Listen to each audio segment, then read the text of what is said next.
All right, you are waking up to NBC2 and ABC7 this morning. Our stations are coming together, joining forces to make sure that you are the most prepared for Hurricane Milton, which is now strengthened into a Category 2 hurricane overnight. And as you wake up this morning, but you can expect that to change as the day goes on. Thanks for joining us this morning. I'm Lisa Spooner. Good morning, everyone. I'm Alan Campbell, and this morning we have team coverage with reporters all over Southwest Florida ahead of the storm's first wave of impacts and how people are preparing. Plus, we'll take you out live for a look at current conditions. But first, we want to get you all caught up with our team of meteorologists and the power of our two stations. So this morning we have meteorologists Jason Dunning, Jim Dickey, Lauren Hope, and Jesslyn Friends all tracking the tropics and also showing us where Hurricane Milton sits this morning. Jason and the rest of the team, for those just waking up, you got that brand new 5 o'clock advisory. What were some of the biggest takeaways with that? Yeah, so I think one of the takeaways is that the timing has changed a little bit, and also with this new advisory, the National Hurricane Center has issued hurricane watches for all of our coasts. We have tropical storm watches, so there's some kind of watch for every part of Southwest Florida, which signals that we are expecting to see impacts from this storm. And you can see it now, still tucked away in the southwestern Gulf of Mexico, winds at 100 miles per hour. So it has been strengthening overnight tonight into a Category 2 storm. It's not moving very quickly right now. Winds, or rather the movement, to the east-southeast at 8 miles per hour, and it's not really going to pick up speed until we get into Tuesday and Wednesday. It starts to accelerate toward the Florida Gulf Coast. I want to break down kind of step by step the latest forecast cone, and it's in a very favorable environment for strengthening. A lot of warm water, very low wind shear. And that's why you see this going from a 2 to a 3 to a 4. Early Tuesday morning, winds forecast to be near 130 miles per hour. And one thing we'll be watching, it is possible we could see some land interaction if it takes a track a little bit farther to the south, closer to the Yucatan Peninsula. That could weaken it a little bit, but I wouldn't count on it. Just something that we're going to be watching for over the next couple of days. And then this is Tuesday afternoon, winds at 145 miles per hour, so that's the Category 4 hurricane. And then as it moves closer to Florida, you'll notice it goes from a 4 to a 3. That's still a major hurricane, but we do expect it to kind of move into an environment that's less favorable for strengthening. But, you know, at this point, it's already likely at a Category 4 storm, so even if it weakens, it's still a major significant hurricane making landfall along Florida's Gulf Coast. There's still some uncertainty with respect to exactly where we expect it to make landfall, at least the center of circulation. It's going to have impacts up and down the Florida Gulf Coast. And so what the forecast cone tells you is not necessarily it's going to make landfall right in the middle. It just tells you anywhere from the Big Bend of Florida, north of Tampa, into Southwest Florida is where we could see that landfall point. But in all likelihood, we will be on the southern end of the storm, and that means we're going to see those winds come on shore. And the timeline has changed a little bit. So now it's pushed back into Wednesday afternoon, Wednesday night, and Thursday morning. And that's when we would see the biggest threat from storm surge. That is water getting pushed above normally dry ground from those very strong hurricane winds that are moving onshore.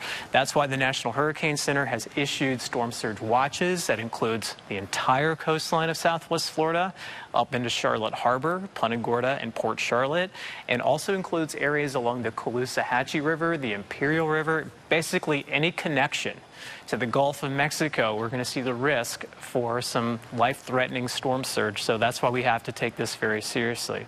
I want to show you one forecast model, and I know it's just one model, does not mean that this should be taken as gospel, but just to kind of give you an idea of how the storm is going to evolve over the next couple days.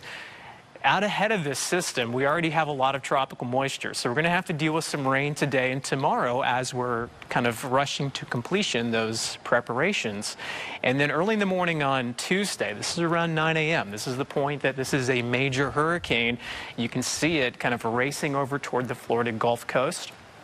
6 a.m. on Wednesday is still off of our coast, but we start to get some of those feeder bands moving on shore. So Wednesday is going to be the day where we see the worst of the weather for Southwest Florida. And then by Wednesday afternoon and Wednesday evening, based on its current timeline, is when we would see the worst with respect to storm surge. Now, you can kind of see hints with our forecast model that we could see some dry air try to work in to the southern side. See how it's so much rainier up to the north of the center circulation compared to the south side. And that's an indication of some dry air, which would hopefully weaken it. But at the same time, you still have those winds coming onshore, and that's going to create some major issues with storm surge along our coast. And coming up in just a few minutes, I know we get a lot of questions about, for example, how far inland will the storm surge make it? And we're going to go neighborhood by neighborhood with meteorologist Jim Dickey and look at exactly which areas could end up underwater from this storm that could potentially get very, very close, if not coming in right over or near Southwest Florida. That's coming up in just a few minutes as our team coverage of Hurricane Milton continues. All right, thanks so much, Jason. Your time right now is 6:05. If you live on Fort Myers Beach, there is a mandatory evacuation in place. They want everyone off Estero Island by this afternoon at 3. So ahead of evacuations, Alexia Charopoulos is local from the island near Margaritaville. And we're learning this morning they're actually getting ready to close in a couple hours as well. Yeah, that's right, guys. I have heard from Margaritaville bright and early this morning. They said they will be closing their doors to residents, visitors, and their own staff ahead of those evacuations. At 2 p.m. today, they are closing their doors. And we've spoken to some visitors outside coming, getting Ubers. They are getting off that island early as well. And they've all been staying there at Margaritaville. So they've ended their stay early to make sure that they are heeding all those warnings for those mandatory evacuations. And something else I want to point out, this is a major road off the island in Fort Myers Beach, and we've seen a lot of cars driving by already this morning. It seems like the town is waking up and preparing for Hurricane Milton and what is to come over the next few days. We've seen tractors carrying boats and carrying equipment that was loose on the island. They're making sure all of that is off island now ahead of what is to come, and this is something that we will continue to monitor, as well as what some businesses are telling us. We've heard from Loyola business owners, and they tell us that they are coming here bright and early this morning to clear out their areas here, their restaurants that are in their buildings here behind us, actually in Times Square. They're making sure all of that is cleared out ahead of Hurricane Milton as well. So this is all things that we're looking at here, and we will bring you the latest from right here on Fort Myers Beach. For now, though, I'm reporting live on Fort Myers Beach. Alexia Charopoulos, back to you guys.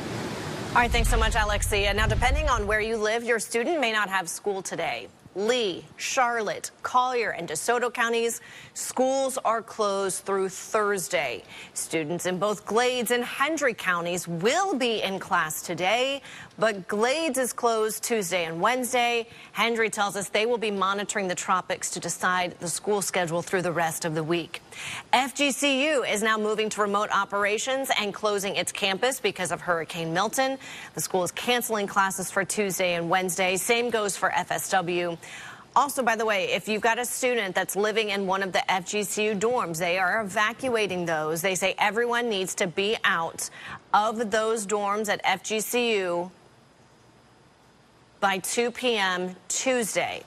West Glade School is also going to be operating as a shelter on Tuesday. If you need somewhere to stay, the school is on Fire Tower Road, just west of State Road 29. In Collier County, there are voluntary evacuations in place right now for Marco Island and Goodland. We're going to learn an update from Collier County at 11:30 this morning if there are any more evacuations that are put in place. Lee County will talk about possible evacuations today at noon, along with shelters opening. Charlotte County leaders are talking at 2:15 this afternoon, where we could learn about evacuations and shelters there. So count on NBC2 to bring you any updates that we get from these counties. Right now is the time to make sure you know your flood zone so you can leave as soon as local leaders say pack up, or remember, you can leave before leaders make any mandatory evacuations. If a voluntary evacuation is issued for your area, it is up to you and your family if you choose to leave. It's highly suggested, but there are no consequences if you choose to stay. For a mandatory evacuation, the local government is requiring you to leave the area. In that scenario, If you choose to stay, you are on your own. There's no guarantee first responders will be able to rescue you during the storm. Now, to find out your flood zone, all you have to do, just go to our website, NBC-2.com. Well, if you are planning on getting gas today, prepare for some long lines and empty pumps at some places.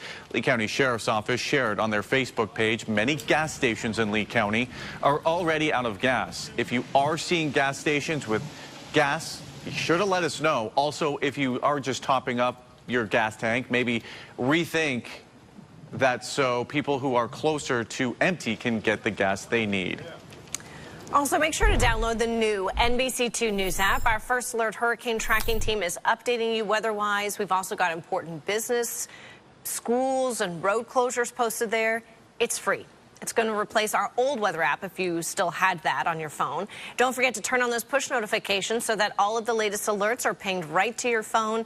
You can download the app from the App Store or on Google Play. Again, it is free. It is 6:10 NBC2 on top of breaking news this morning. Right now, we are working to find out who died as Fort Myers police investigate a murder at the Sunterra Apartments. Those apartments are on Evans Avenue, just west of Metro Parkway near Fowler Street, north of Winkler. I want you to take a look at video from the scene here. Our crews were there overnight as detectives scoured the scene. We know there is one victim, and detectives are now looking for one or several suspects. NBC2 has reached out for more information. You can count on us to bring you any new updates once we get them. More breaking news. We're working to find out how 4 people died in a crash in Lee County this weekend. That crash was on Lee Boulevard at Lee Street, east of State Road 82, just before noon Sunday. Florida Highway Patrol tells us a driver was heading west when they entered the eastbound lanes and collided with another vehicle that crashed into another vehicle. So there were 3 vehicles total involved. 4 people were killed, all between the ages of 20 and 25. 2 other people from Lehigh Acres also have serious injuries. Even more breaking news to tell you about this morning. One woman is hurt after she fell off a golf cart overnight on Monte Isola Way in North Fort Myers. This is just south of Del Prado Boulevard North. This happened just after 2 this morning. The Lee County Sheriff's Office tells us that woman was taken to the hospital. Not clear if anyone else was in the golf cart at the time, so we're working to get any additional information and let you know. Tracking Hurricane Milton, we have storm surge watches for the entire coast of southwest Florida, where we could see 5 to 10 feet of surge for Lee. Charlotte County, 4 to 7 feet of peak surge possible for Collier County. The storm should be taken very seriously. And coming up in your First Alert forecast, meteorologist Jim Dickey is going to get into more detail in terms of how far inland this surge could make it. That's coming up in just a few minutes as our team coverage of Hurricane Milton continues. All right, coming up on 6:15, Hurricane Milton, of course, coming on the heels of Hurricane Helene, which brought devastating storm surge and flooding to southwest Florida, particularly Charlotte County and Punta Gorda. I want to give you a live look from Charlotte County right now, where people, again, still waiting on cleaning up all of that debris that they were having to clean up from Helene. Now they're getting ready for Milton. So we're going to take you out there live with a report from Zuri Hoffman a little bit later this morning. So we were just talking in the break, and I came across this statement from Commissioner Brian Hammond, who's a Lee County commissioner. I want to read it to you because I think it's extremely important that we continue to push this. He said, "You do not need to wait for mandatory evacuation orders to get out of the flood zone. Lee County will be opening shelters and issuing evacuation orders, but you don't have to wait. If you flooded for Ian, Adalia, Debbie, or Helene, there's a good chance you will for this one too. Now is the time to pick a place to ride out the storm outside of the flood zone." Perfect advice. Great. Love it. I mean, that's what you guys have been emphasizing. Yeah, I mean, absolutely. I'm getting tons of questions from people. Hey, I'm in Punta Gorda. Should I go inland? Hey, I'm at Fort Myers Beach. Should I go inland? Yes. If you have a safe place to go, just go. Go. If you can travel there safely, I know there's hindrances to trying to get out sometimes. I understand. But if you can get someplace safely out of the surge zone, again, it doesn't have to be all the way to the East Coast. Doesn't have to be all the way to Orlando. Doesn't have to be all the way up into the Panhandle. Just get out of the surge zone. Go to Lehigh Acres. Go to the North Cape. Get out of the surge zone. I think that's the key here, and we're going to have these evacuation orders coming out in all likelihood later on today. They will become official, and the decision-making process needs to happen today. Today is the day to make those plans and and get to a safe place. But let's take a look at some of the latest on Milton. The 5 o'clock update came in showing the storm is likely undergoing rapid intensification now. That's the expectation here today, that this will further intensify, potentially all the way up to Category 4 by the time the day is out. The timing has slowed slightly. We were talking a landfall Wednesday morning yesterday. Now it's looking more like Wednesday evening. Still, the worst weather occurring on Wednesday. And what would that worst weather be? All the impacts from a major hurricane, including the potential for hurricane-force winds, including, of course, rain. We're already seeing that now. More to come from Milton specifically. And then that storm surge watch that's in effect. I think that's the big key here from this latest update. Hurricane watch now in effect for much of southwest Florida, and that storm surge watch that is now in effect for the entire coastline of southwest Florida, but it also extends inland to Lee County and to Charlotte County. We just talked about Lee County. I want to focus on Charlotte County here in this update a little bit. You know, you take a look at those peak surge values from the Hurricane Center, showing 4 to 7 feet as far south as Collier County. 5 to 10 foot water rises. Coastal Lee County up through Charlotte, including Charlotte Harbor. We're not far from the 8 to 12 foot water rises in the peak surge forecast from the National Hurricane Center. Now, I know this map I'm about to show you here can be confusing. What I'm showing you is the potential for storm surge flooding and basically a reasonable worst case scenario. So if the ingredients come together, what is the worst that could happen? Now, we're always telling you, prepare for the worst and hope for the best. I hope we show you these numbers. I hope that if you do choose to evacuate, you come back to your home and storm surge flooding didn't occur. But I want to look at what the worst case scenario will be so we can start to make plans for that, right? And as we look at Charlotte County, one spot in particular, I know we saw flooding with Helene, but going back to Ian, we showed you this similar map, and it showed similar numbers for Ian. But Ian came into the south, and therefore we didn't see those numbers. This storm going to the north, so a little more confidence that this worst-case scenario could very well play out in many of these neighborhoods. You can see for yourself, Port Charlotte, Punta Gorda, the colors in the top of your screen, 6 to 9 feet plus of storm surge. Trying to zoom in. It's a lot of data for our model to ingest here, but there you go. Look at Punta Gorda. Nearly all of downtown, along 41, all the way out to the river, all the way up the Peace River towards Ridge Harbor and the Cleveland area. We're talking 6 feet plus of water, and not looking much better there in Port Charlotte, especially areas south and west of 41. See, some storm surge basically gets all the way up towards 75 here. There's the airport in Charlotte County, and there's your water rises closer to the coast all across Punta Gorda. We jump out to the coast specifically, and again, the graphic here is trying to catch up with all of this data. We're talking 6 to 9 feet plus. Manasota Key, up and down the coastline, the Inglewood area, pixels here, 3 to 6 feet of water rises. So we are talking a potentially dangerous storm surge into Charlotte County, and that's regardless of where the storm makes landfall. Yes, of course, a landfall brings the winds, the hurricane winds into play. But even as, it's the most likely scenario at this point, even if this goes to our north, we're still talking onshore winds on the south side of that. We are still talking that threat for storm surge, a potentially life-threatening storm surge. So again, as those evacuation orders come out, we advise you to heed them if you possibly can. And along with that, again, a multifaceted threat here from Milton. Yes, we have the surge, the threat for winds, but also plenty of rain. Yeah, absolutely. We've been saying it's a 1-2 punch. We've had the system that's been over the northern Gulf that's just been bringing us all of this rainfall the last couple of days. We certainly do not need any more of that rainfall, but it's coming today, tomorrow, and then we'll have Milton to deal with as we head into Wednesday. But I want to give you over to ABC .2 if we can, because I'm going to break that down just a little bit more.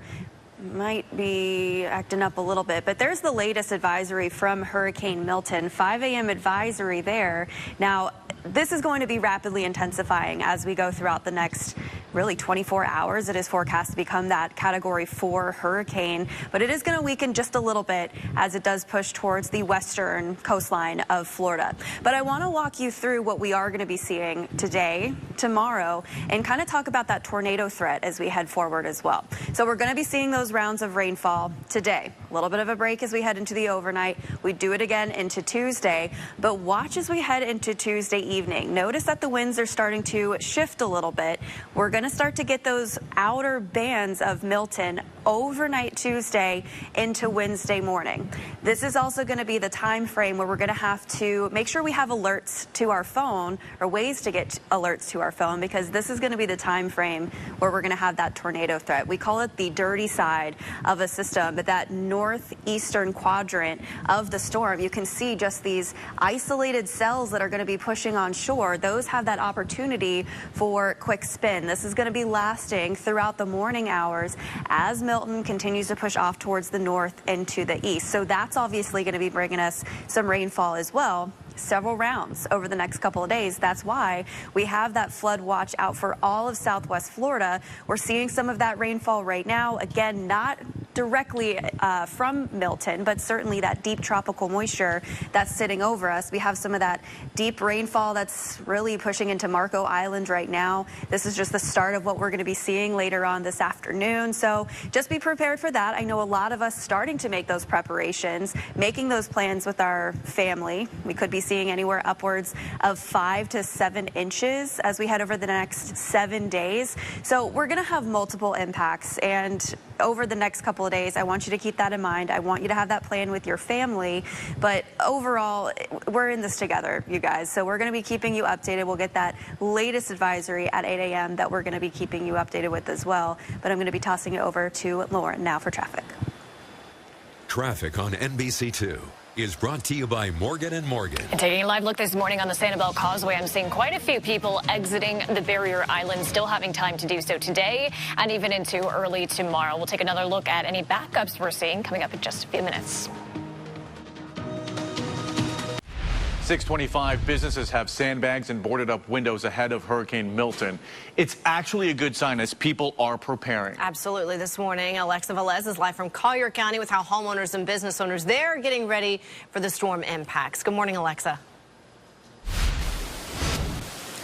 Good morning, you guys. Yeah, so right now we're in downtown Naples along 13th Avenue South. And in our drive around town, we did notice some businesses already getting ready for the storm. This art gallery, for example, they do have some sandbags already put on their front door. As we know, this area is known to flood.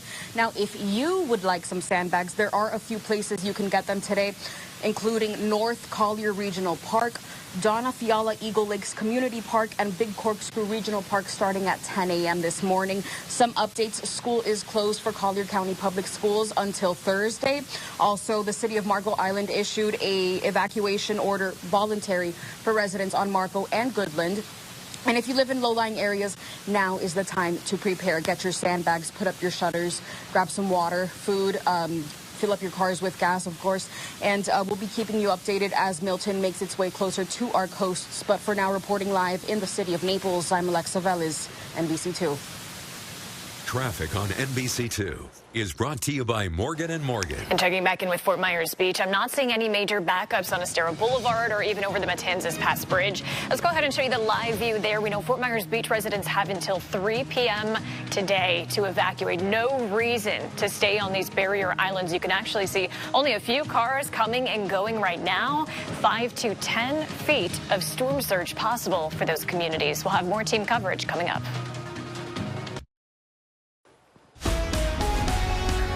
All right, it is 6:30 right now on this Monday morning, and we continue to keep you ahead of Hurricane Milton as it makes its way towards the Florida coast. We've got ABC meteorologist Jim Dickey and, of course, NBC2 First Alert meteorologist Lauren Hope here. A lot of people want to know when we could actually start seeing the first impacts, when it's going to happen, and what those impacts will look like. Because it's rain, isn't it? Right. It's a little bit deceiving. So the rain we're seeing is just from a disturbance, but those impacts from Milton earliest wouldn't be until tomorrow night, and that time frame has actually gotten pushed back for landfall to Wednesday evening. Yeah, slowing down a little bit in the model depictions, but Wednesday will still bring the worst weather from this, even as we're already seeing the rainfall out there right now. Let's take a look at Milton on the satellite presentation right now. That's the 5 o'clock update, 100-mile-per-hour winds. Yeah, Category 2 hurricane now. All indications are this storm is about to undergo, if not already undergoing, rapid intensification. See for yourself. There's the eye from Milton starting to clear out on the satellite presentation as it does take a little jog to the south. Something I'll be watching for in the near term. How much latitude does this lose? Does the core move over the Yucatan Peninsula? that would, in essence, help to weaken the core somewhat, perhaps at least temporarily stall intensification. But you take a look at the forecast up to Category 4 as it scrapes by the northern end of the Yucatan by early tomorrow morning.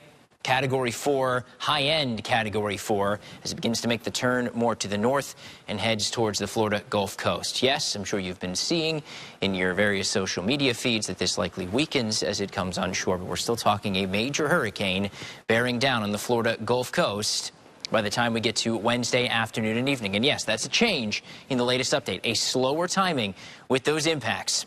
Colors on your screen here represent hurricane and tropical storm watches. Watches meaning hurricane or tropical storm winds. In the case of hurricane winds, 75+ miles per hour. They're possible in the next 48 hours. As we get closer in time, those will be updated to warnings. And that does include all of DeSoto County, all of Charlotte County, all of Lee County, and coastal Collier County.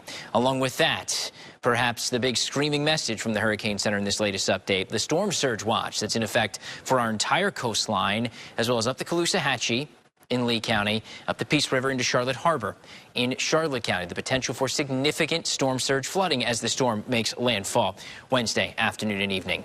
And then the flood watch that's in effect. You're already seeing rainfall. We've gotten absolutely soaked over the last couple of days. The ground is saturated now. As we put down additional heavy rain from Milton as it works in here, there's just not going to be much more room for that water to be absorbed by the ground. So we're going to be talking more runoff. Yes, we're going to be talking more fresh water flooding from this here too. In fact, we are already tracking a little bit of rain out there right now on live the radar. Downpours, coastal Collier County. These are lifting their way off to the north and east.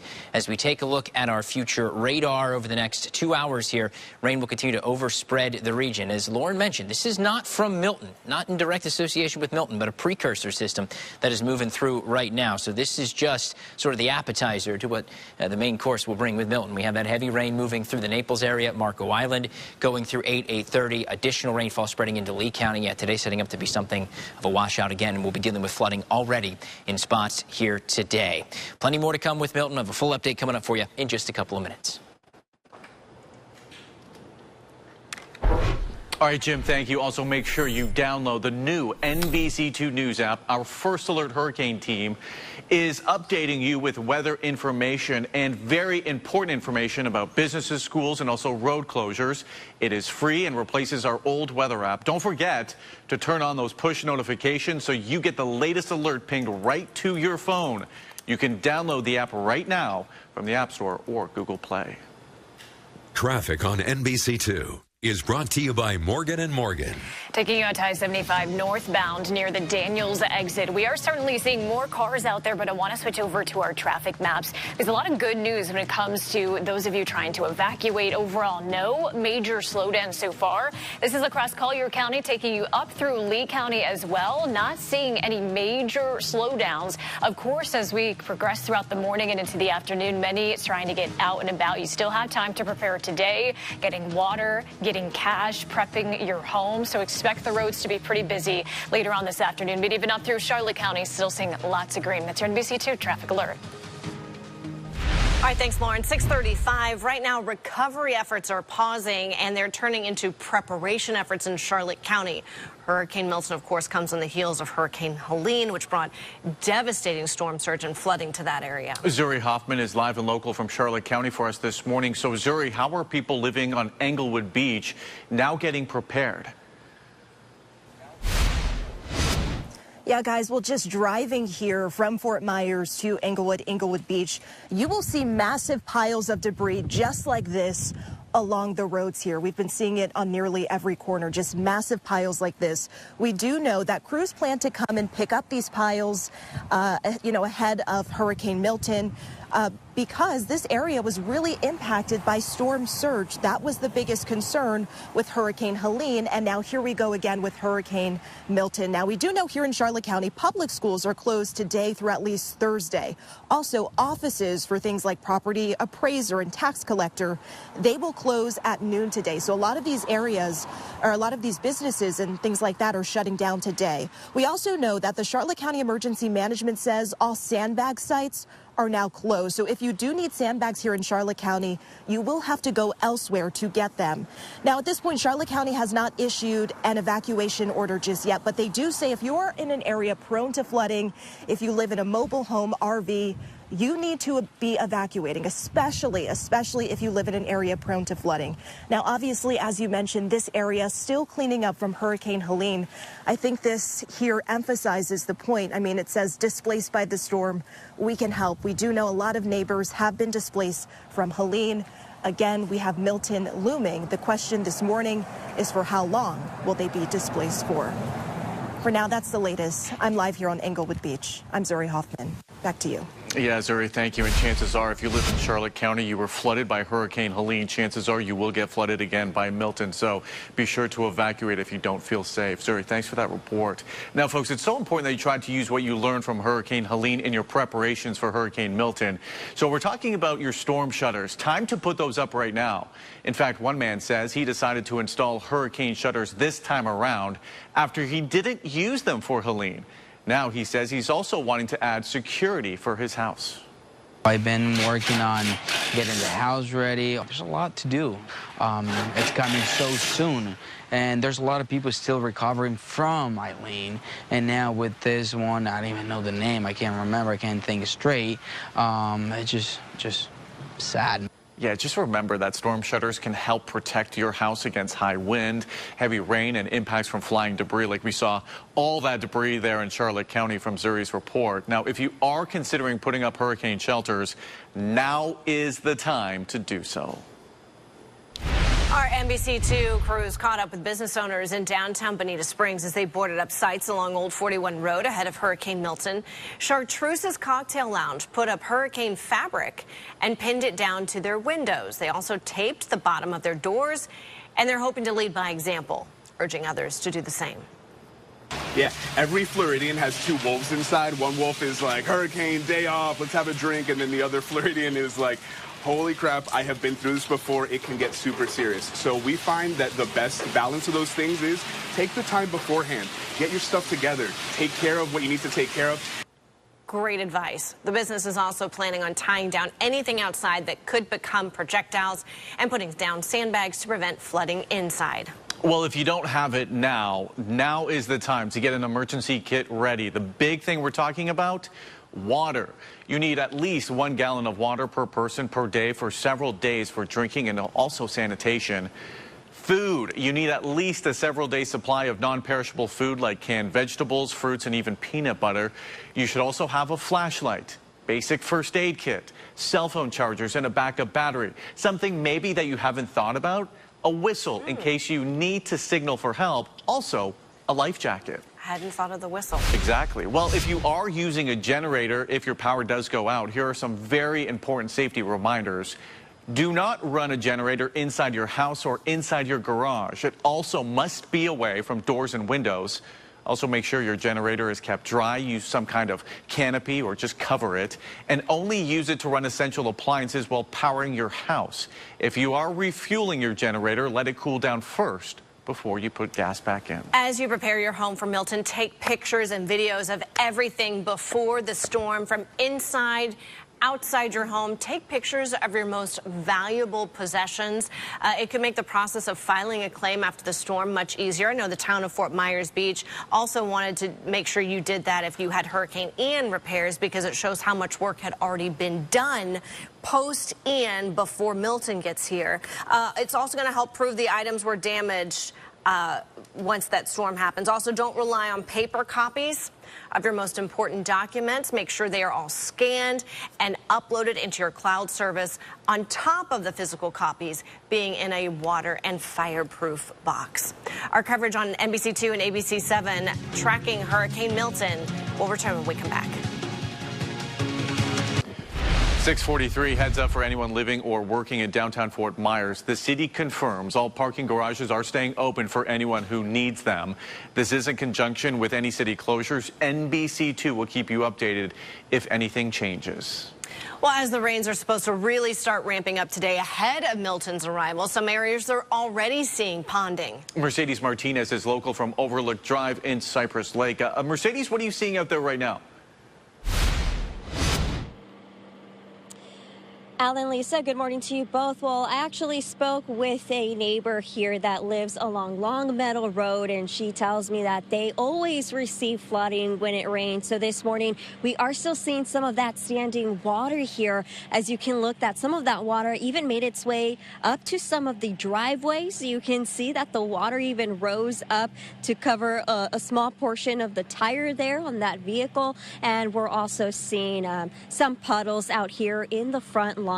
So this is a good reminder here. If you haven't done so already, make sure you're going over your family plans. Lee County is reminding you to go over your emergency kits. Make sure you have all the supplies that you need. And if you haven't done so already, make sure you are bringing in that outside furniture, removing it, taking it inside, do what you have to. And of course, also clear out those storm drains and those ditches. We are going to be keeping an eye out here in Lee County, circling around, seeing which other areas have water puddles like we've been seeing all morning long. We'll be keeping you updated. I'm local here in Fort Myers. Mercedes Martinez, back to you. All right, thanks, Mercedes. It is 6:45 right now. One of the things that I find very interesting is that you guys have talked about right now how compact Hurricane Milton is. But one of the things that you were emphasizing, Lauren, do not let that fool you. Right, because we actually expect it to get bigger leading up to landfall, and those impacts are going to be extensive. So it's not going to be as small as it is right now. That's a bummer, because the smaller and more compact, you know, I think about Charlie. Yeah, very small storm. Very small, and unfortunately for those who are right in the thick of it, a lot of damage. But it was, you know, a small area when you compare it to Ian, Helene, those bigger storms. And this is a storm, and Lauren's going to talk about this in just a moment. We can't remember a storm that has made this kind of track. It hasn't been since the 1800s. We've seen a storm track from the southwestern Gulf of Mexico over toward the Florida Gulf Coast. So again, a pretty rare event. So it's not going to be, you know, like previous storms like Irma or Ian when it's kind of moving parallel to the coast. So that's going to make a big difference. So it's important to stress that every storm is different. So the areas that got storm surge for Hurricane Ian doesn't mean those are necessarily going to be the same places. And if you didn't get storm surge, you could end up with surge here. So I just really want to make that point, and we'll go into actually the county by county forecast. I just finished putting together some of the local impacts because I know we'd be getting a lot of questions about that. So let's first kind of set the table here with the latest from the National Hurricane Center on Hurricane Milton. There's that 5 o'clock update, and the way things are working now, because we have watches issued, is we're going to get those intermediate advisories. So the next update from the National Hurricane Center will come out at 8 o'clock this morning, and that's going to update the strength, and then the cone will get updated at 11 a.m. So just kind of want to give you a refresher of what is coming up next and when we're going to get that new information. And, you know, throughout the morning, we're getting brand new forecast models. I was just looking at one a few moments ago, so we'll go over that together in a bit. But here's the forecast track that was updated at 5 a.m. And we haven't seen a whole lot of change with this. We do expect it to rapidly intensify into a Category 4 hurricane. It's in a pretty pristine bubble there in the Gulf of Mexico for strengthening, and so that's why the National Hurricane Center is so aggressive with this powering up. By Tuesday afternoon at 2 o'clock, we're looking at winds at 145 miles per hour.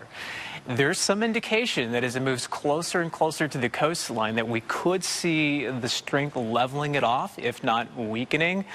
I wouldn't go to the bank with that. I don't think that's a guarantee. We should prepare for a major hurricane making landfall near or very close to Southwest Florida, and we will see impacts, even if it takes a track farther north up closer to Tampa.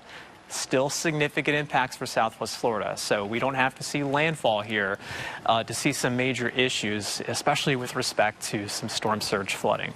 The timeline has changed a little bit from yesterday, so I want to point that out. You know, yesterday we were looking at the morning hours on Wednesday as potential landfall. Now that's been pushed back to perhaps Wednesday evening, Wednesday night, and early Thursday. So you can see the position here of the storm 2 a.m. on Thursday. Anywhere here inside the forecast cone, if it comes farther south, we would obviously see a greater magnitude in terms of the impacts. But this is one of the big things that I just want to stress. The National Hurricane Center likes to describe it as, this is the loudest alarm bell that we can ring with respect to watches and warnings, and that is a storm surge watch. And you can see we've got that covering up our entire coastline. It doesn't mean we are all going to see devastating storm surge, but there will be a section of Southwest Florida, most likely, where we get 5 to 10 feet of surge here from Lee County, Charlotte County, so up in the harbor, up in the rivers, basically any connection to the Gulf of Mexico. And remember back to Helene, we saw a lot of storm surge flooding into Charlotte Harbor near Punta Gorda and up the Caloosahatchee. So that is going to be a concern. So you want to take that into consideration when making your plans and whether or not you're going to evacuate. Along the coastline of Collier County, 4 to 7 feet of peak surge possible there. And the timing would most likely be on Wednesday, probably Wednesday afternoon, based on some of the latest information that we're looking at. So I want to finish up here going county by county. We'll start with Lee County. Storm surge, 5 to 10 feet. Could even see some of that for portions of Cape Coral. I know it's a lot of canals here over portions of the Cape, especially the southern Cape. The timing would be Wednesday. As far as the winds, it's possible we could see hurricane force winds, 74 to 100 miles per hour. Wednesday's the day that we're looking at that, probably Wednesday afternoon, Wednesday night, 4 to 7 inches of rainfall, and also widespread power outages possible across portions of Lee County. For Charlotte County, including the harbor here and up to DeSoto County, as far as the surge goes, mainly focused on Charlotte County, 5 to 10 feet of water above ground level. Winds between 75 and 110 miles per hour possible. We could see that come down or come up, depending on the exact track of the storm. And then 4 to 7 inches of rainfall from today through Wednesday night until the storm passes. And we'll look at Collier County's impacts, 4 to 7 feet of storm surge on Wednesday. Winds a little bit lower because the storm will be farther away, between 60 and 75, and then rainfall between 4 to 6 inches and power outages possible for Collier County as well. We'll talk about impacts for our inland communities coming up in just a bit. I want to send it over to meteorologist Lauren Hope, who's looking at the historical context of this and how rare of a track this is. Lauren? So incredibly rare. Only happened 2 times on our records. In fact, I want to take this full so you can really see this.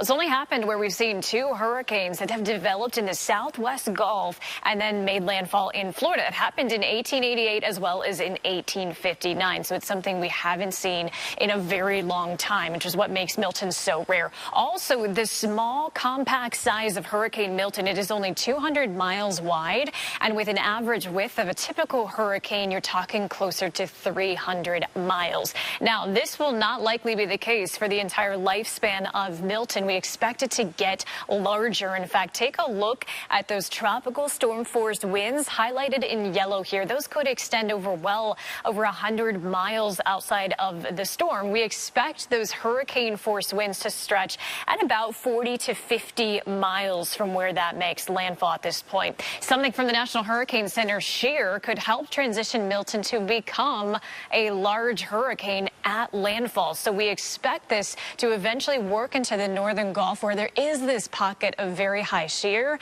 This could allow Milton to broaden, and that could have significant impacts on the storm surge. Typically, larger size storms produce greater surge.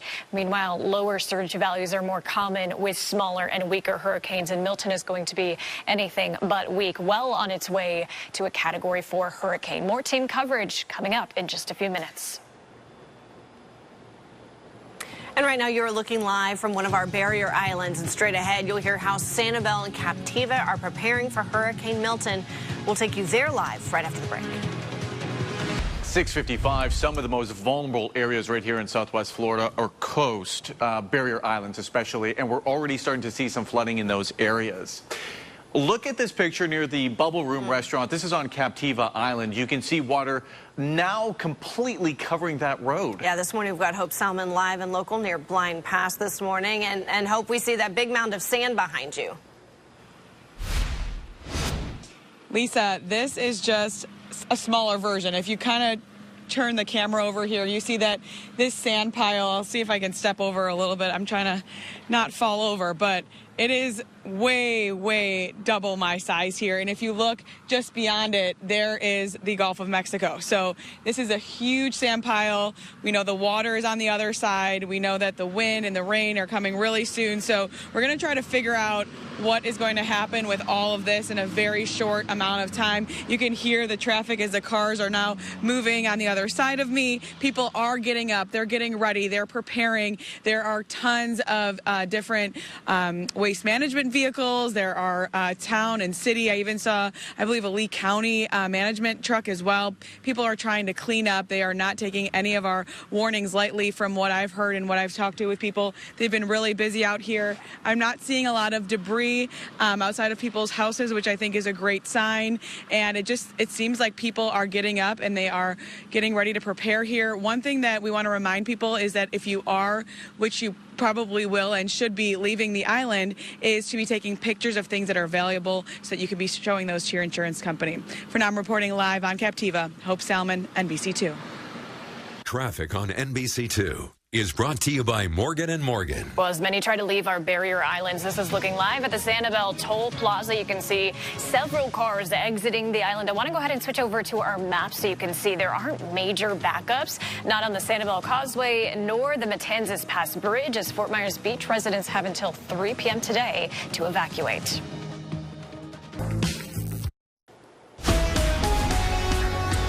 It is straight up 7 o'clock. If you're just waking up with us, we have NBC2 and ABC7 joint coverage this morning. Our stations are coming together, making sure that we are giving you the most extensive and comprehensive coverage as you prepare for Hurricane Milton, which, as you wake up, has now strengthened into a Category 2 storm. But we do expect that to continue strengthening throughout the morning. Thanks for joining us. I'm Lisa Spooner. Good morning, everyone. I'm Alan Campbell, and this morning we have team coverage with reporters all over Southwest Florida ahead of the storm's first wave of impacts and how people are preparing. But before we bring you out live to our teams in the field, first, we want to get you all caught up with our team of meteorologists and, of course, the power of our two stations combining. Yep. So this morning we have meteorologists Jason Dunning, Jim Dickey, Lauren Hope, and Jesselyn Frentz all here tracking the tropics, showing us where Hurricane Milton sits this morning. So, Jason, if people are just waking up with us, you had that 5 o'clock advisory that came out. What did that tell you? And the next advisory is at 8, correct? Yeah, the next, what we call the intermediate advisory, comes out at 8 o'clock, and that will be an update on the storm's strength and position. The next cone not due out until 11 o'clock this morning. So if you're, again, just waking up and joining us in what's changed overnight, we've seen the storm strengthen a bit, powering up into a Category 2 hurricane, winds at 120 miles per hour here with its latest update, and moving to the east-southeast at 8 miles per hour. We may have gotten a special update, so I might go and check that in just a moment. I'll tell you that the hurricane hunters, there's waves and waves of them on missions going to investigate the storm. They collect all that data, and then we give that to you at home. The National Hurricane Center looks at it, and also that data goes into the forecast models, and the hope is that we get more accurate models with better data. But anyway, so here's we look here at where the storm is right now, about 750 miles away from Southwest Florida, and as we track this system over the next couple of days, it's going to be a very slow mover. So it's going to feel like today and tomorrow that we're watching it for a while well to the west of us, but then it starts to pick up forward speed into Tuesday afternoon as a Category 4 hurricane. So this is going to be an area incredibly favorable for strengthening. So expecting to see a major hurricane here. But then you'll notice from the National Hurricane Center's forecast, it goes from a 4 to a 3. That's not a guarantee yet, but the idea is that as it gets closer and closer to our coast, we do expect to see some weakening. Just trying to bring you some good news here, but, you know, going from a Category 4 to a 3, that's still a significant major storm coming very close, if not making landfall at or near our coastline. So we are in the forecast cone, and even if we see a track, and this is something we've been stressing over the last couple days, even if this takes a track and makes landfall north of our area, we'd be on the southern side where the winds are coming on shore around the circulation of the system, and that would still generate a lot of life-threatening storm surge here across Southwest Florida. So storm surge by far is the #1 concern for us. You can see here in the orange, we have hurricane watches in place for most of southwest Florida, and then tropical storm watches across our inland communities out to Lake Okeechobee. The timing has changed. We'll talk more about that, but now it looks like the storm might not come in over land until later Wednesday into Wednesday night. Here's an update on the watches, and right now we have hurricane watches in place in orange. That means hurricane conditions expected in these areas in 48 hours, and then tropical storm conditions expected where we have those tropical storm watches in blue for inland Collier County and also for Hendry and Glades County. And then we have the storm surge watch, including the entire coastline. And you can see some of this actually, all of Lee County is lit up, and the reason they did that is because of the Caloosahatchee River. We've seen storm surge flooding, even going back to the last storm with Helene. So along the rivers, bays, and waterways, basically anything that has Gulf access, the water can get pushed up there and create significant storm surge flooding. So in terms of the timing of when to expect these impacts, as far as the surge goes, not today, not Tuesday, mainly thinking Wednesday, and that's where we could see some storm surge up to 5 to 10 feet, especially for Lee and Charlotte County, and just a little bit less than that for portions of Collier County. The wind threat, and it looks like we could see hurricane force winds at least across southwest Florida. This could change. I just want to mention this could change based on the exact track of the storm. If it does take a track a little bit farther and farther to the north, these numbers would lower. So that's one thing we're going to be watching for as we continue to track Hurricane Milton. And then the chance for some isolated brief spin-ups of tornadoes. Usually you see that with tropical systems, so we'll watch for any kind of rotating cells with those feeder bands. That would most likely happen Wednesday morning into Wednesday afternoon. And even well before all of these threats, it's kind of like a 1-2 punch. We have another weak weather system over us right now, and that's helping to generate a lot of rainfall. So as we're putting those preparations into place and completing those, we're going to have to deal with rounds of heavy rainfall today and into Tuesday, 4 to 7 inches possible for the next several days. We have a flood watch for southwest Florida, so that's another aspect of this system that we continue to track. Coming up in just a few minutes, we're going to send it over to my colleague, meteorologist Jim Dickey, and he's going to have more information in terms of how strong the winds could get here in southwest Florida, and he'll talk more in depth, too, about these storm surge impacts as well. All right, thanks so much, Jason. So it is coming up on 7:06. If you live on Fort Myers Beach, there is a mandatory evacuation order in place right now, and they want everyone to get off Estero Island by this afternoon at 3. So ahead of evacuations, Kennedy Mason is live and local from the island near Margaritaville. Kennedy, we're also learning the resort is getting ready to close in just a few hours. Yeah, that's right, Alan. It is getting ready to close. We've actually moved to a neighborhood on Fort Myers Beach because the big concern in these neighborhoods is these piles of debris flying around. So you can see here this drywall and wood. We spoke to Mayor Dan Allers this weekend, and he said that he is concerned about this debris flying around. This is from Helene. He said that there will be crews coming out to get it, but he's not sure if they'll be able to get all of it ahead of Milton. So he's asking you, neighbors, to help out, get it off the streets, put it inside, put it somewhere, because this can be a major, major hazard during Milton, during the storm. So he is asking that before you leave the island, obviously we have that mandatory evacuation, but before you leave, to help clean it up in some way. Now, another thing to note, this weekend, FEMA came to Fort Myers Beach and they knocked door to door. We had an NBC2 crew actually follow them around the neighborhoods, and they were asking people if they needed assistance. So one of the big things that we heard from neighbors, they weren't needing assistance necessarily from Helene. They saw a few inches of flooding, but the main thing is that they're saying they were willing to evacuate, and that was before the mandatory evacuation. So one of the big things, clean up this debris if you can, and then leave Fort Myers Beach. I'm live on Fort Myers Beach. Kennedy Mason, NBC2.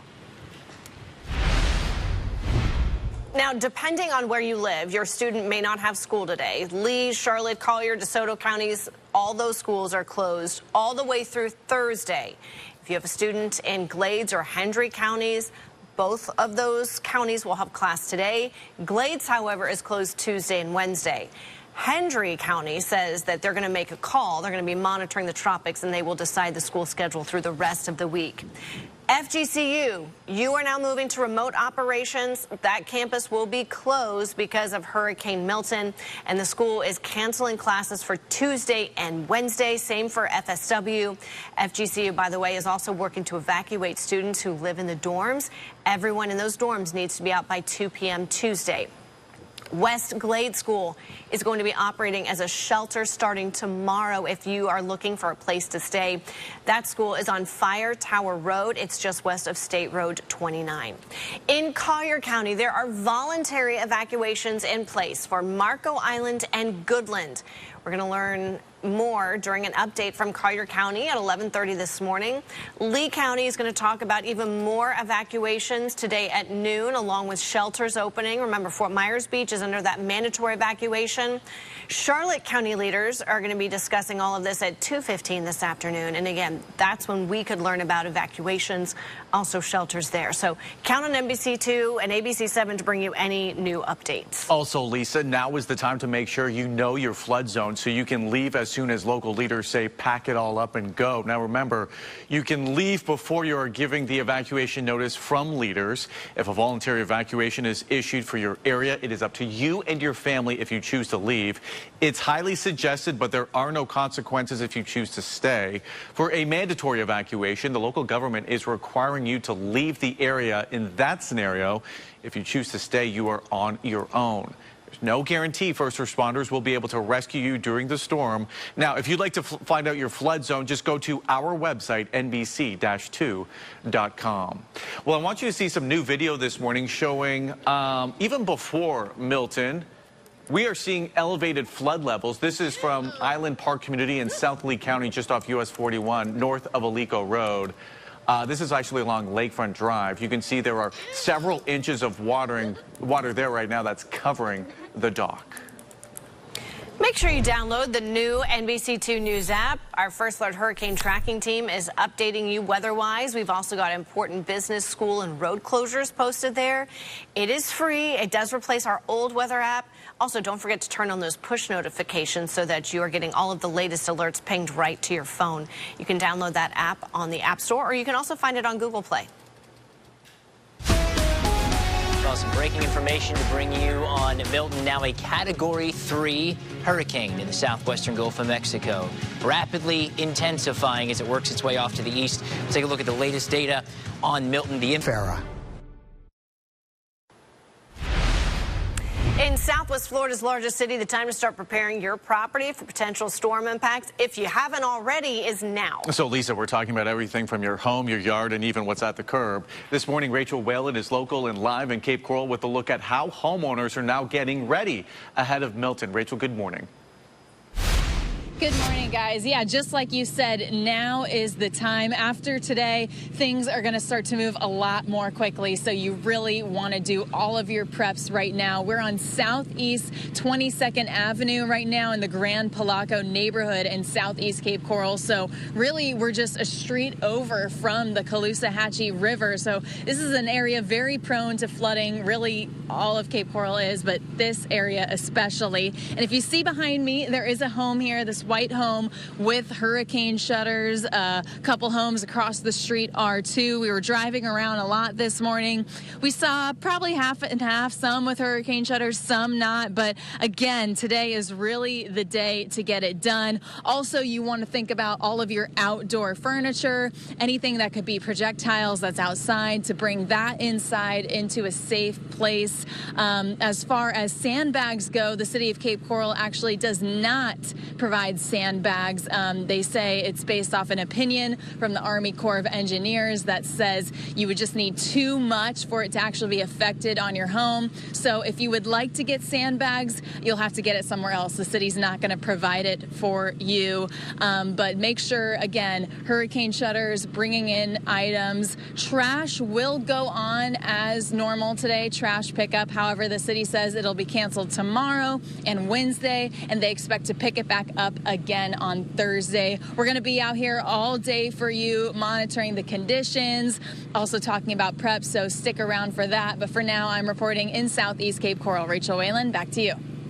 I want to touch on something Rachel just mentioned about Cape Coral not providing sandbags, have to get it somewhere else. A friend of mine who lives in Orlando, they're preparing still as well. He said he uses leveling sand. So he goes to like Home Depot or Lowe's or wherever and just gets the bags of leveling sand and stacks them up. So that's another option if you can't get your hands on any sandbags. Yeah. Sure. Mentioned putting up the shutters as well. You know, we always talk about internally our sort of threshold is when a hurricane watch is up. That's when the shutters should go up. Makes the decision-making process easy, right? Well, hurricane watch is up, so chances are you should probably... and we all put ours up yesterday. I did the same thing. I put them up myself. I had the time, so... did it, and now they are up, and they will be up through the duration of the storm. Let's take a look, Milton. The breaking news on the storm is that it is now Category 3, 120-mile-per-hour winds. The hurricane hunters have been flying around the storm. They detected that 120-mile-per-hour wind and a pretty massive pressure drop, too. 954 millibars, a deepening, strengthening, major hurricane now with that pinhole eye. You see that small eye with Hurricane Milton tracking off to the east and southeast. Oftentimes, early in a major hurricane's life cycle, you get that very small, compact eye with those very, very intense winds. In fact, we think back to our local history here. A storm that had a similar appearance as it made landfall was Hurricane Charlie here in southwest Florida. Had that pinhole eye, had those very intense winds in a very small area around the center. In fact, you know, I don't even have the hurricane winds highlighted here on the current wind field because they are so tiny, just about 10 to 20 miles around the center of the storm right now. The wind field in general is not all that large. We're talking the tropical storm winds only about 150 miles to either side of the storm. Compare that to what we were talking about a couple of weeks ago with Helene, which had an over 500-mile wide wind field. So this is a much smaller, much more compact storm, and I suspect that will continue to be the case. Now, the wind field will grow in size going forward, but it will be very important for us to watch exactly where the core of the storm goes, because that will determine where those major hurricane winds go. Now, you've probably seen the forecast. There'll be some weakening in all likelihood as this moves towards the coast. And this individual model, which, again, this is just one run of one model. This will change. But this model has the hurricane winds in orange heading towards the Tampa area, but too close for comfort here in southwest Florida. It would only take a small wiggle to the south to bring those hurricane winds here locally. And you see for yourself the peak gust. This is from the European forecast model, gusting to hurricane force, Punta Gorda, 77+ miles per hour. But look how close those major hurricane winds sitting just offshore. So again, just a little move to the south would bring us into the potential for those major hurricane winds. There's the sort of percentage chance from the Hurricane Center. 20% chance of hurricane force winds at this point, and these numbers will come up as we get closer in time, as the certainty, as the confidence of where the center is going to go comes into play. Right now, there's still quite a bit of spread on those spaghetti plots, anywhere from northern Charlotte County all the way up to the Big Bend with that. As we get closer in time, those lines come closer together, we'll have more confidence on where the storm is going. But it's why you should base your decision on the hurricane cone forecast. The confidence, the error is built in to the forecast here. History tells us by the time we get to Wednesday afternoon, the center could be anywhere from here to here, which means we will continue to prepare for a major hurricane here in southwest Florida. Major hurricane impacts, hurricane watch in effect for our entire coastline, all of Charlotte County, all of Lee County, into DeSoto County. Along with that, we are watching for the potential for a dangerous, potentially life-threatening storm surge. Even as the storm goes to our north, we have onshore winds on the south side of the storm that will force that water onshore. So a very important thing for you to do here today, right now, if you can, is make sure you know your zone. And for more on that, I'll send it over to Jesselyn Ferencz. Good morning, Jesselyn. Hey, good morning. Yeah, so when we talk about knowing your zone and when we talk about those evacuations go from the surge zones, not anything from wind or flooding or anything like that. It's the surge zone. So if you're in zone A, I do recommend you knowing your zone, first of all. But zone A, even into zone B, they could be putting out some of those evacuation orders later on today. So even if there's not an evacuation order out right now, it's probably not a bad idea to maybe just text that friend and say, hey, I think I'm probably going to have to stay with you as we head into Wednesday. Just make sure that you have that plan, get it going, because we have today, we have tomorrow, Wednesday is going to be game time. That's when Milton is going to be pushing onshore somewhere in that cone that Jim was just talking about. But it's really easy to know what your zone actually is. So a great tool that we always suggest is floridadisaster.org. You'll get to a website that looks just like this. Know your zone, know your home, and then you'll just click on the link and it'll bring you to this map. Right around in here, you can just type in your address. It'll bring you exactly to where your location is, and you'll know your zone exactly. Same thing for Lee County website. They'll also have that know your zone. Find my evacuation zone. You can see here right at the bottom, and right below that, it says make your written emergency plan. I think that's the #1 thing going forward is just review your emergency plan. Make sure you have all your preparations in place today, tomorrow, like I was just talking about. Same for Charlotte County. You can go on their website, charlottecountyfl.gov, and you can go right to the emergency management page, know your zone, type in your address. You can find out if you're zone A. You can find out if you're zone B. Make sure you know that today, because if they do start putting out those evacuations, it's going to get a little bit hectic out there. So again, when you have that plan, you don't panic. So get that done today. Make sure you're keeping updated with us, and we'll let you know if any of those evacuation orders are being placed. But for now, we're going to be tossing it over to traffic. Traffic on NBC2 is brought to you by Morgan & Morgan. Take a look live at the Sanibel Toll Plaza. I'm seeing an increase in the cars out on the road, both going on and off of the Barrier Islands, but no major slowdowns quite yet. Now switching over to our traffic maps. If you are taking I-75, US 41 across Collier County up through Lee County, we are not seeing any major slowdowns even up through Charlotte County. We expect the roads to be increasingly busy today with evacuations and many people out and about doing their final storm preparations. Our team coverage of major Hurricane Milton continues when we come back. Coming up on 725, you know, a lot of businesses have sandbags and have actually boarded up their windows ahead of Hurricane Milton. It's actually a good sign, as we can see that people are really starting to prepare. Yeah, this morning, NBC2 and ABC7's Alexa Velez joins us live from Collier County. And Alexa, I see you're now at a gas station, and I'm sure a lot of people have the idea of getting out and topping off their tanks. Yeah, good morning, guys. Yes, indeed, we are at a very busy gas station along US 41 and Central Avenue in downtown Naples. We've been standing here for a while now, and we've seen people coming and going, filling up their tanks. This 7-Eleven also has dozens of water bottle packs out front, and we've seen quite a few people grabbing some before heading out. I even spoke to a man who drove all the way down from Fort Myers just to get some gas. No gas, no water. Everything is sold out. And tell me, what are you doing down here in Naples? I work in Naples. I travel from Fort Myers to Naples. And what are you doing right now, sir? I just filled up with gas. He definitely did not want to risk it. If you haven't already, now is the time to get ready, get gas, get food, water, any essentials that you may need. Of course, we'll be keeping you updated in Collier County as the day goes on. But for now, live and local in downtown Naples, I'm Alexa Velez. Back to you.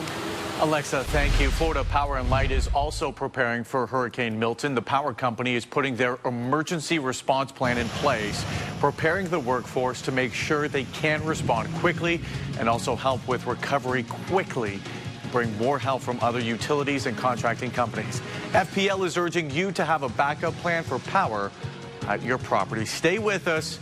We'll be right back. 729 NBC2 and ABC7 powering up, teaming together to bring you the very latest information on Hurricane Milton and keep you up to date and ahead of the storm. Right now, we're seeing some of our communities here in Southwest Florida seeing a lot of rain right now. Someone actually sent me a message asking, when is the rain expected to pick up the intensity? Yeah, through the day, we're going to see the rain pick up, and this is actually not in association with Milton. There's a lot of tropical moisture over Florida. There's actually another weather system that's over us. So probably the last thing we want to have to deal with as we're rushing those preparations to completion. There's going to be some rounds of heavy rain. I think it will start to become more widespread as we get closer to midday and into the afternoon. But not expecting any severe weather today, mainly just the flood threat today and tomorrow.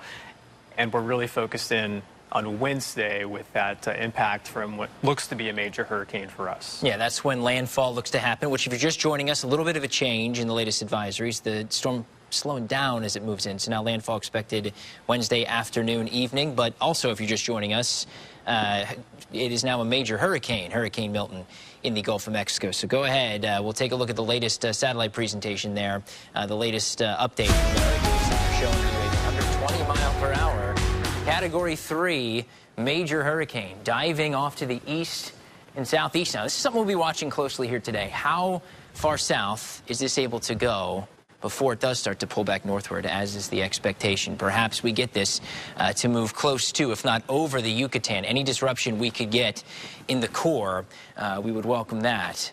This is a very small little compact eye around this. We call pinhole eye with that system, which often does tend to lead to high-end wind numbers. There is the cone forecast showing a storm heading to the due east over the next 24, 36 hours, and then turning to the north and east. Ramping up to Category 4 intensity. Notice, yes, a weakening as it nears the coastline. Most indications are Milton will feel the impacts of some wind shear, perhaps some dry air intrusion that will try to weaken it. But regardless, we are talking a major hurricane, Category 3, moving towards the Florida Gulf Coast by the time we get to Wednesday afternoon and evening. And there's the corresponding watches with that. Hurricane watch in effect for DeSoto County, Charlotte County, Lee County, Coastal Collier County. Tropical storm watch for interior Collier, Glades, and Hendry. The difference between tropical storm, hurricane, tropical storm watch, 40+ mile-per-hour winds, hurricane 75+ mile-per-hour winds. Watches means these conditions are possible in the next 48 hours. Along with that, a flood watch. We just talked about it. We've seen plenty of rainfall already. Rain will continue to fall. The ground is already awfully saturated. So we put additional rainfall on top of the ground. It's not going to be able to absorb some of that additional water as it usually can. So flooding becomes an increasing concern here. That flood watch continues through Thursday. And then perhaps our highest concern, the storm surge watch, in effect for our entire coastline and interior portions of Lee County and Charlotte County as well. Remember, it's not just the coast that deals with storm surge. Any water bodies connected to the coast can get that water flowing up the harbors, up the rivers, producing flooding. So to get some specifics here, let's begin in Charlotte County. We're talking an additional 3 to 6 inches of storm total rainfall, again, on top of what has already fallen. We're under a hurricane watch. We will likely see gusts Wednesday over 75 miles per hour. As far as the storm surge, Charlotte Harbor, 5 to 10-foot water rises, Manasota Key, and coastal Charlotte County. That's in particular where we're watching, especially if it makes landfall just to the north, say in Sarasota or Manatee County. Then we're talking 5 to 10-foot plus storm surge values. That would correspond with landfall. Into Lee County, we are talking similar rain totals, 3 to 6 inches of additional rain. Hurricane watch in effect here too for gusts over 75 miles per hour. Surge, barrier islands, 5 to 10 feet of storm surge up the Caloosahatchee, 3 to 6 feet. This will be dependent on exactly the track the storm takes. Could see water rises a bit higher than that along the Caloosahatchee. That includes parts of Cape Coral. That includes North Fort Myers, downtown Fort Myers. Timing corresponding with landfall on Wednesday. Lesser surge values as we work southward into Collier County. We're still talking a pretty significant 4 to 7 foot storm surge event. The storm surge watch does include you in Collier County, even as the storm goes well to your north. Rain totals a little bit higher here in Collier County, 4 to 7 inches. So we are talking the additional threat for flooding. Then along with that, the hurricane watch for the coast, tropical storm watch further inland. I know many of you watching at home want to know what the surge will be in your neighborhood. We continue to sort of dial in to that here this morning. Meteorologist Jason Dunning, he'll have a closer look at what some of those more localized storm surge values will be coming up in just a couple of minutes. All right, Jim, thank you. And folks, make sure you download the new NBC2 News app. Our First Alert Hurricane Tracking Team is updating you with everything weather-wise, especially with Hurricane Milton. And we've got some important updates with businesses, schools, also road closures posted there. It is absolutely free, and it replaces our old weather app. Don't forget to turn on those push notifications so you can get the very latest alerts pinged right to your phone. You can download the app right now for free from the App Store or Google Play. Traffic on NBC2 is brought to you by Morgan & Morgan. And we know for so many of our coastal communities, those projections for storm surge 5 to 10 feet. The good news is you still have time to prepare. Today, I'm not seeing any major backups on the Sanibel Causeway. I want to show you the live look on to Fort Myers Beach. We know that those mandatory evacuations already in play, residents having until 3. And I'm actually seeing a few cars going onto the island. Remember, no backups quite yet this morning. This is looking live from Margarita Beach Resort. We're going to stay on top of this as we see conditions evolve throughout the morning. That's your NBC2 traffic alert. Well, right now, recovery efforts are pausing and turning into preparation efforts in Charlotte County. Hurricane Milton, of course, comes on the heels of Hurricane Helene, which brought just devastating storm surge and flooding to that area. Yeah, Zuri Hoffman is live and local from Charlotte County for us this morning. Zuri, how are people living on Englewood Beach getting ready, especially with all the debris that is still on the side of the roads? Yeah, I have to say, guys, we've been driving around this morning speaking with folks, and they are really concerned. I want to show you where we are right now. We're literally right on the coast here, and I'm here with Jen and Ace. You guys live here in Charlotte County, and you actually came to the beach to try to get some sand for sandbags. How are you feeling with this impending storm? We're a little nervous. We're hope that damage isn't going to be as bad as they say it could possibly be. So we're preparing for the worst and hoping for the best. And you had to get creative with sandbags. You actually came to the beach because you figured that they would have sand here because you couldn't find sandbags anywhere else, correct? Correct. So we went to the Goodwill and we went ahead and we purchased some pillowcases that we're going to go ahead and fill those up and use those for sandbags. And so what is your plan as we get closer toward the storm making landfall? Well, we're going to go ahead and prepare our house the best that we possibly can today, and then we're going to make our way inland. And how are you feeling with everything? I'm feeling a little nervous, honestly, much like everyone else, because everyone else is freaking out about the storm. I'm also eternally freaking out, but also hoping for the best, yeah. And so what's your plan in terms of evacuation? I know you mentioned that this is going to be your first time, especially with all of the animals that you have as well. Yeah, so we're basically taking a zoo with us. So we have a guinea pig, a chinchilla, a tortoise, a dog, and a cat that we're going to go ahead and we're going to head inland. We're going to head up to Orlando and hopefully safe bunker down there. But the sand, this is for your home to make sure that things are Correct. as safe as possible there. Correct. We're hoping to come home to as minimal damage as possible. So doing everything we can to keep all the water out of our home while we're gone. Well, ladies, thank you so much for speaking with us. Stay safe. Safe travels to Orlando. We truly appreciate your time.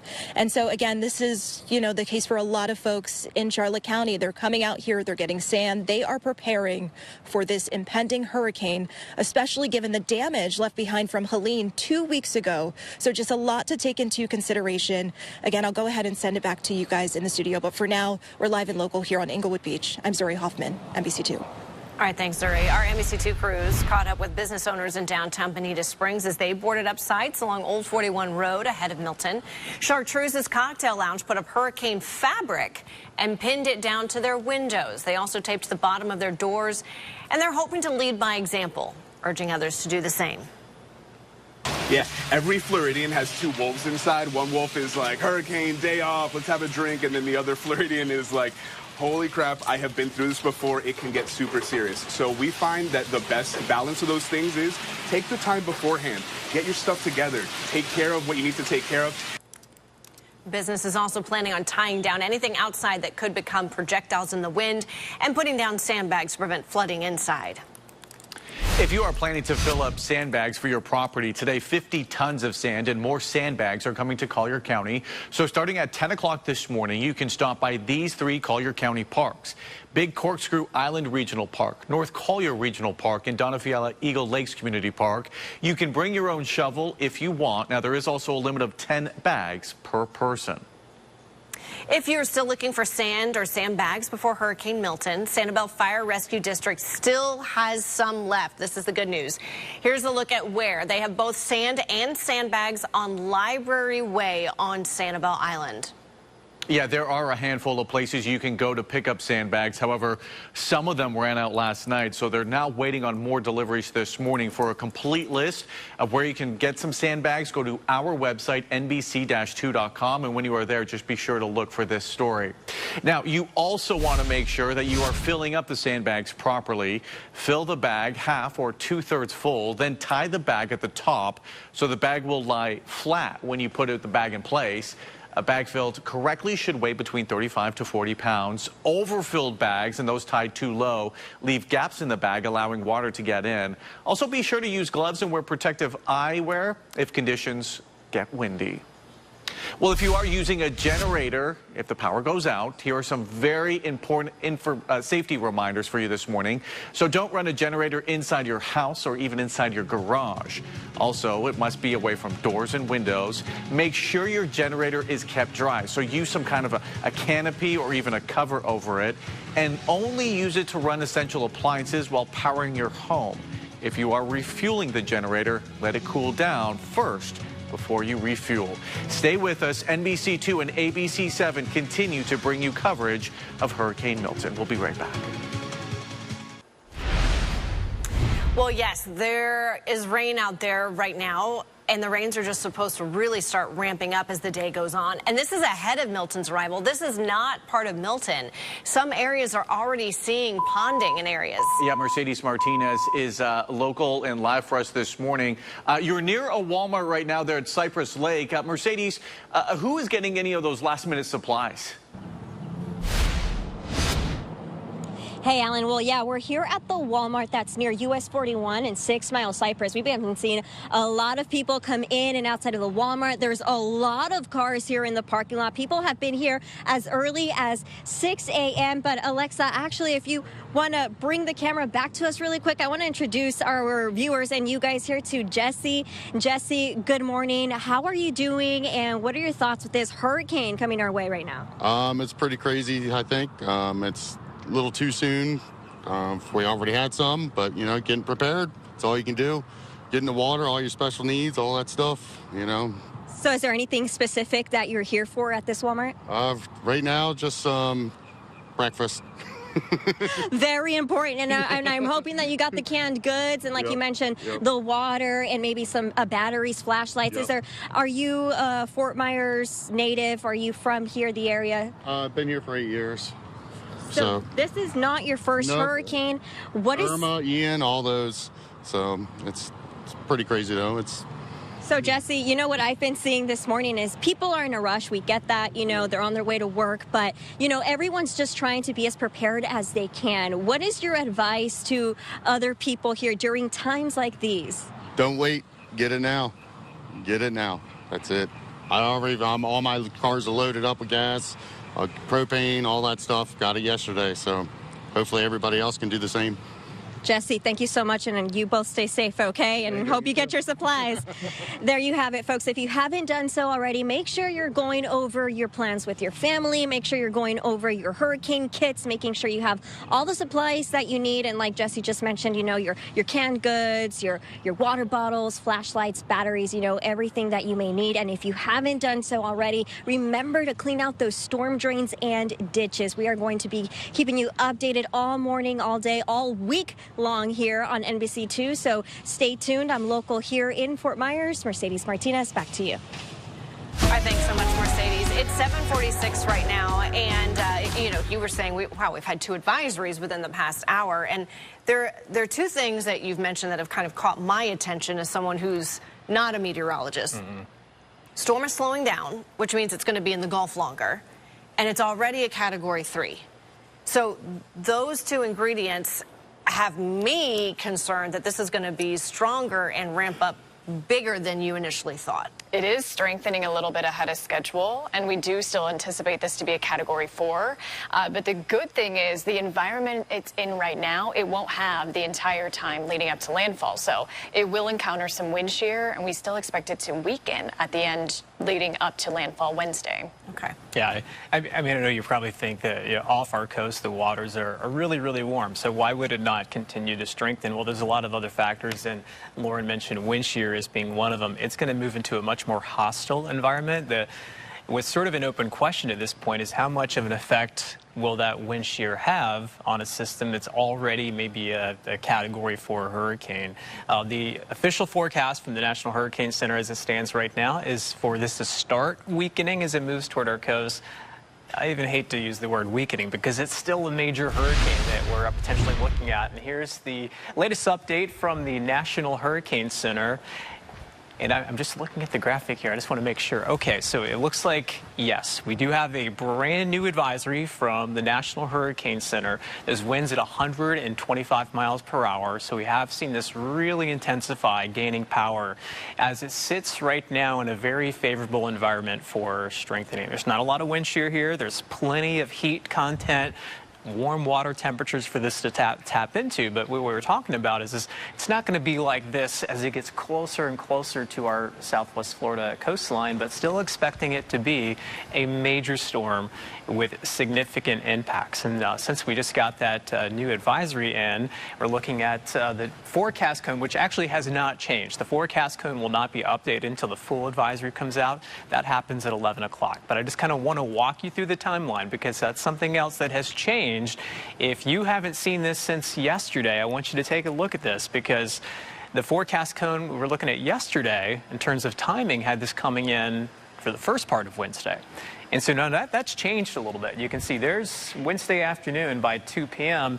Now this is what I was talking about, how it goes from a Cat 4 potentially to a Cat 3. But forecasting intensity is one of the most challenging things to forecast because there's so many moving parts and so many variables.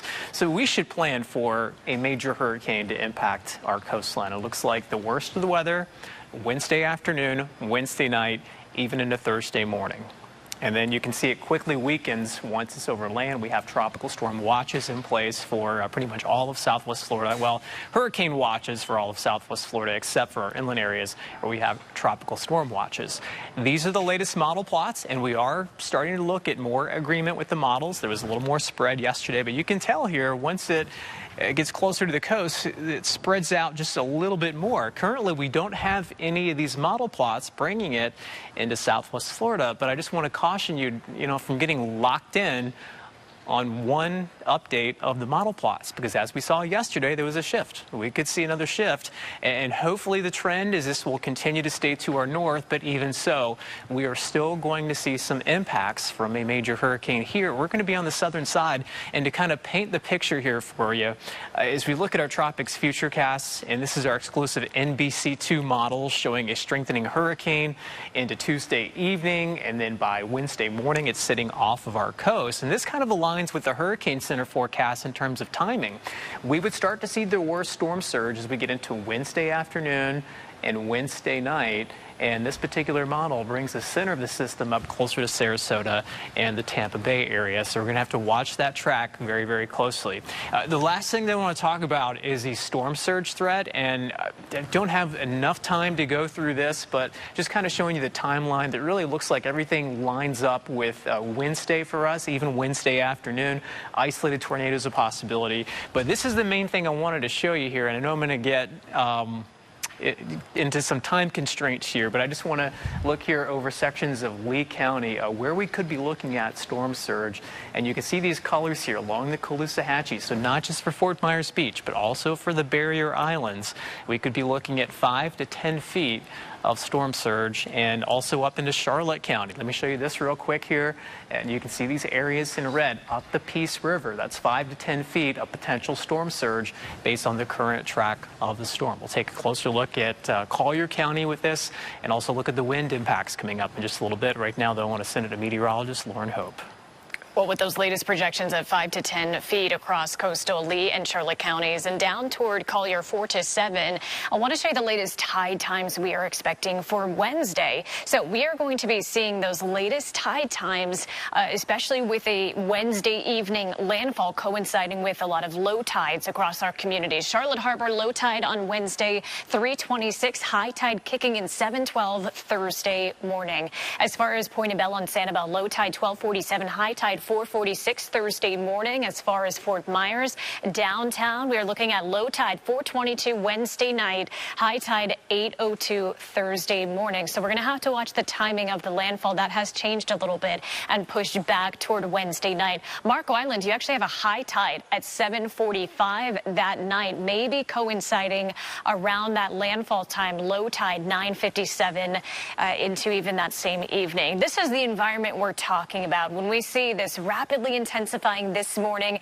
it's in an area with low wind shear and very warm sea surface temperatures. So a very favorable environment. That is not the case for the lifetime of Milton. In fact, on Wednesday, this is the wind shear over the northern Gulf. This is why we expect this to weaken back down. Still a powerful major Category 3 hurricane here. So there's a lot of factors that we have to consider when we're really analyzing storm surge. Typically a larger storm and a more intense storm, so a stronger one will produce a greater surge.